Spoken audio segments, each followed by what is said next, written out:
শ্রীমদ্ভাগবত। ওম নমো ভগবতে বাসুদেবায়।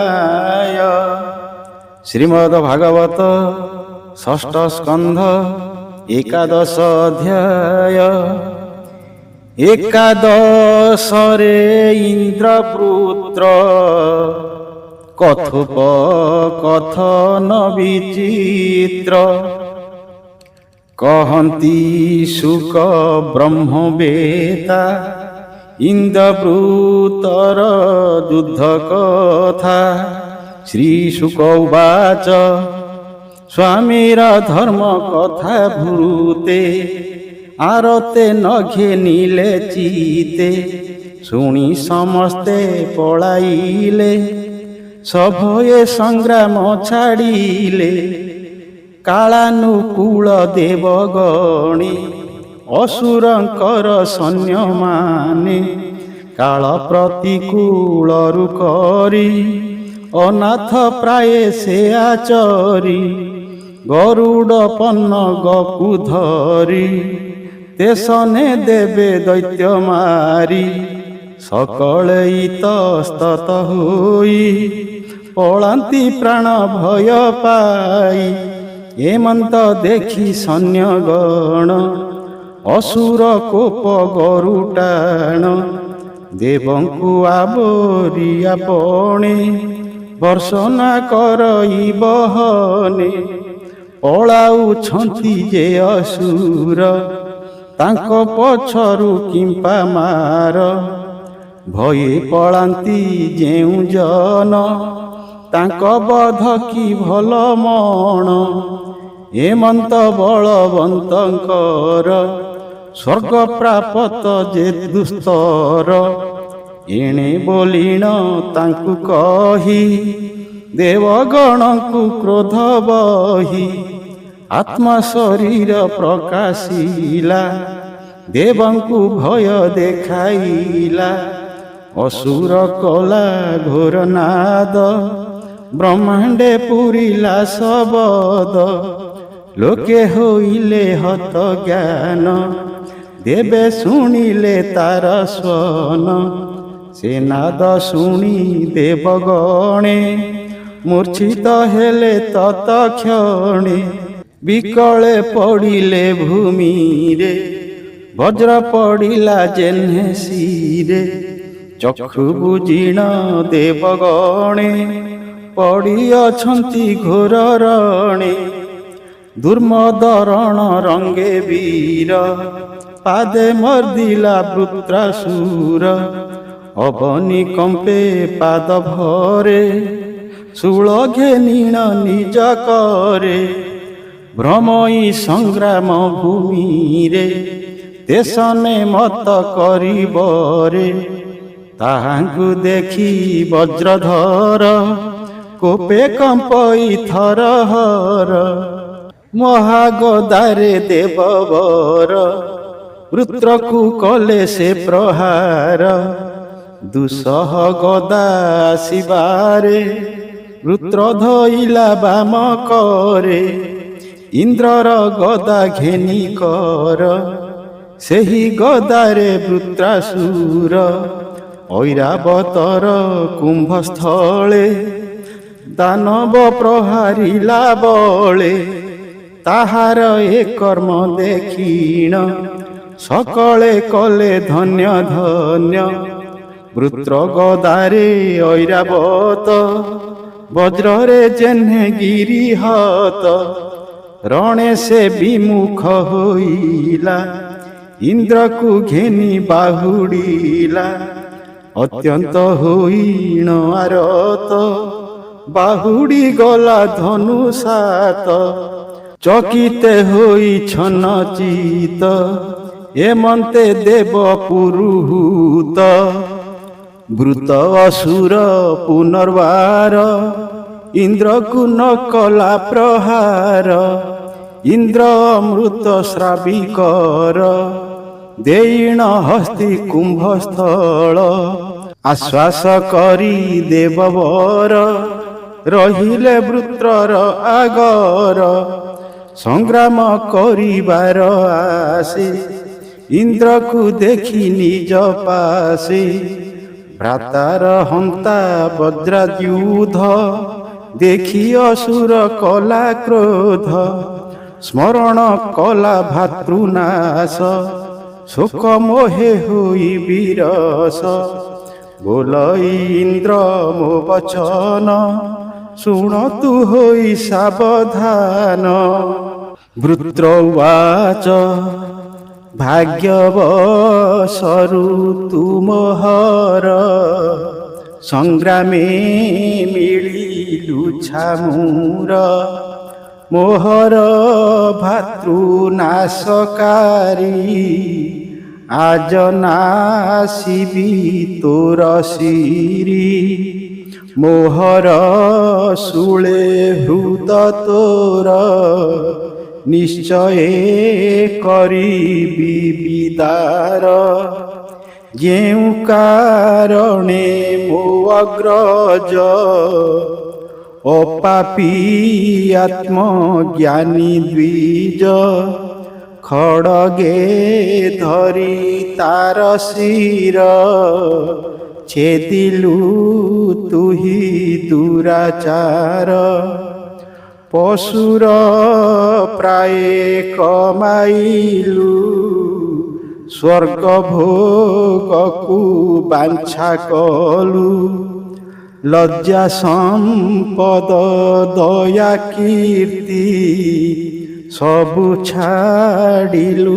ମୂଢ଼ମତି ମୋର ତ୍ରିଶୂଳେ ତୋ ଶରୀର ନାଶ ହୋଇବ ଦୁରାଚାର ଅଗ୍ନି ନ କରିବ ଦହନ ଖାଇବେ ଗୃଧ୍ର କୃମି ଶ୍ୱାନ ଯେତେ ତୋ ସଙ୍ଗେ ଦୁଷ୍ଟ ଜନେ ଶସ୍ତ୍ର ଧରିଣ ଛନ୍ତିରଣେ ଯେ ମୋତେ ପ୍ରହାରକୁ କଲେ ତାହାଙ୍କୁ ଛାଡ଼ିବି କି ଭଲେ ଖଡ଼ଗ ତ୍ରିଶୂଳ ପ୍ରହାରୀ କନ୍ଧ ଛେଦିବି ଏହାଙ୍କରି ଏ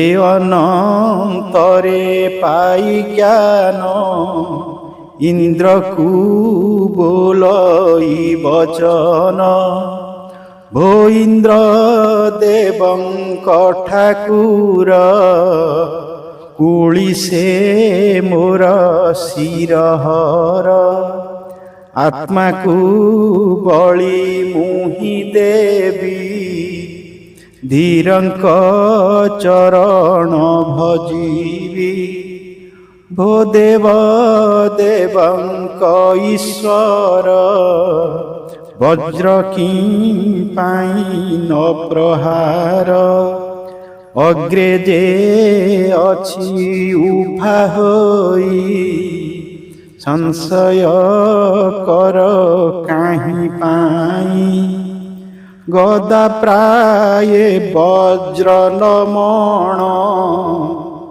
ବଜ୍ର ମୋ ମରଣ କାରଣ ଆପଣା ତେଜେ ବଜ୍ରଧର ଦଧିଚି ତପେ ତେଜ ଘୋର ବିଷ୍ଣୁ ଯନ୍ତ୍ରିତ ଦେବବର ବିଜୟ ହୋଇବ ତୁମ୍ଭର ଶଙ୍କର ଶଣ ଯଥୋଚିତେ ଯାହା ସେ କହିଛନ୍ତି ମୋତେ ଶ୍ରୀକୃଷ୍ଣ ପାଦ ପଙ୍କଜରେ ମନ ମୁଁ ନିବେଶିବି ସ୍ଥିରେ ତୁମ୍ଭର ବଜ୍ରରେ ମୋହର ହୋଇବ ମୋହ ପାଶ ଦୂର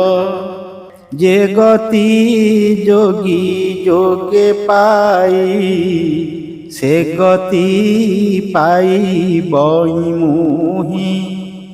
ତିନି ଭୁବନ ପ୍ରାଣୀଙ୍କର ବହୁତ ସମ୍ପଦ ଯାହାର। ଉଦ୍ବେଗ ଆଧି ଗର୍ବ ଆର କଳି ବ୍ୟସନ ଯେ ଅପାର। ତ୍ରିବର୍ଗ ଦୁଃଖ ଭକ୍ତଙ୍କର ନାଶନ୍ତି ପ୍ରଭୁ ଚକ୍ରଧର। ଦୁର୍ଲଭ ଯେ ପ୍ରଭୁ ପ୍ରସାଦ ତେଣୁ ଲଭନ୍ତି ଅପ୍ରମାଦ। ଭୋ ପ୍ରଭୁ ତୁମ୍ଭ ପାଦ ପଦ୍ମେ ଭୃତ୍ୟର ଭୃତ୍ୟ ମୁଁ ଆନନ୍ଦେ। ହୋଇବି ଏ ମୋହର ମନ ସେବା କରିବି ଅନୁକ୍ଷଣ। କୀର୍ତ୍ତନ କର୍ମ ଯେ ତୁମ୍ଭର କରୁ ମୋ ବଚନ ଶରୀର। ସ୍ୱର୍ଗଲୋକେ ଇନ୍ଦ୍ରର ପଦ ବ୍ରହ୍ମଲୋକେ ବ୍ରହ୍ମ ସମ୍ପଦ। ପାତାଳ ଭୋଗ ଯୋଗ ଯେହି ଶପଥ ଦ୍ୱୀପେ ରାଜା ହୋଇ। ଏଣେ ମୋହର ନାହିଁ ଇଚ୍ଛା ତୋ ପାଦ ସେବାରେ ମୋ ବାଞ୍ଛା। ଯୋଗ ସିଦ୍ଧି ଅବା ମୋକ୍ଷରେ କାର୍ଯ୍ୟ ମୋ ନାହିଁ ଏହାଙ୍କରେ। ଏକାନ୍ତ ଭକ୍ତି ତୁମ୍ଭ ପାଦ ବାଞ୍ଛା କରଇ ଚକ୍ରାୟୁଧ। ଅଜାତ ପକ୍ଷ ଖଗ ଯେହ୍ନେ ମାତା ଲୋଡ଼ଇ ଅନୁକ୍ଷଣେ।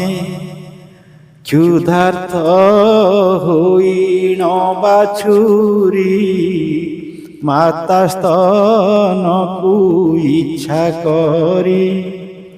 প্রবাসী পতি প্রিয়া যেহ্নে লোড়ই মো মন তেসনে।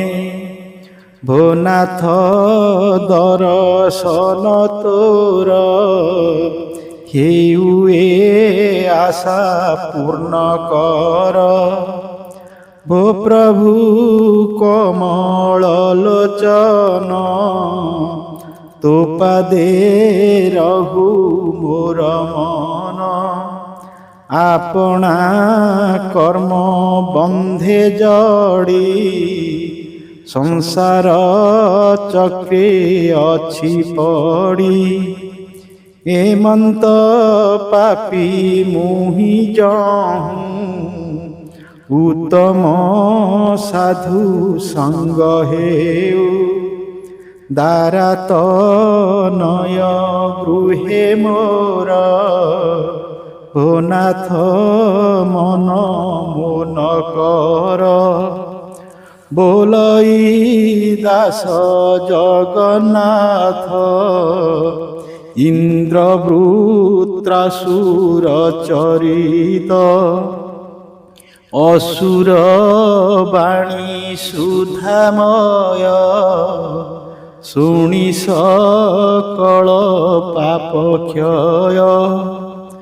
ଭୁବନ ମଙ୍ଗଳ ଏ ବାଣୀ ଶୁଣି ସଂସାରୁ ତର ପ୍ରାଣୀ। इति श्रीमद्भागवते महापुराणे पारमहंस्या संहितायां षष्ठ स्कन्धे वृत्रश्रेन्द्रोपदेशो नाम एकादशो अध्याय। ओं नमो भगवते वासुदेवाय।